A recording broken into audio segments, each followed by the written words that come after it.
Hey guys, welcome to Foreman Snags Academy. In this video, I'm going to run you through not so much the different types of tiles that you can find, because there's so many different variations of materials, but the sheen level of the tiles that we actually work with day in, day out, and what products we would use for the specific sheens of these tiles. So for instance, over here, what we have is a travertine stone tile, aka matte in finish, generally like 10%, 20% gloss level. Here in the middle, we have a ceramic tile, which some people would most probably say it's more of a, they would argue it's a satin finish, but for me it's a gloss. It's like about 70% sheen, I would say, gloss, not quite satin. So that for us is a ceramic gloss tile. And then over here we have a porcelain mirror finish tile. You can literally, do your makeup in it. It's that shiny. Very, very popular tile.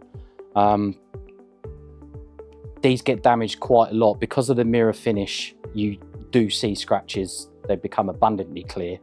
With this ones, you get away with scratching the tiles itself. And with this one, generally you'll find this type of tile on your wall. You won't find it on the floor.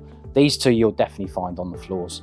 But for this, we would go to our Jolly Stone range for this one, because it's a good matte finish already product.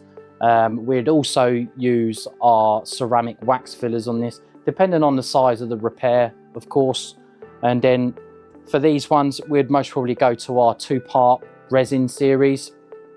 All details will be provided in the video, and they're in our training videos as well at the bottom as PDFs and lists for the links where to go. But we'd much probably use the 2-part resin color on this one. Due to the complexity, if we take this one for example, due to the complexity of the finish and the different color variations and tones of grays we have in the tile, this one's a lot more fiddler with the resin. So you'd have to get the tints involved and do little bits and pieces at a time and really show your artistic skill in this one.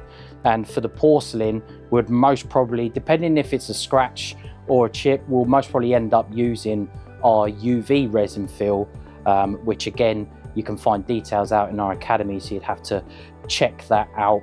But yeah, there's very different finishes would result in what products you're going to pick for each one. So you have to be mindful of what you do use, because if you're going to use a UV on here, you're going to make that shiny, it's not going to blend in, and vice versa, it's just not going to look right. So you really need to think about stuff when you actually come to repair it. But I hope you find this video helpful. For more information, go check out the academy, and we'll see you there.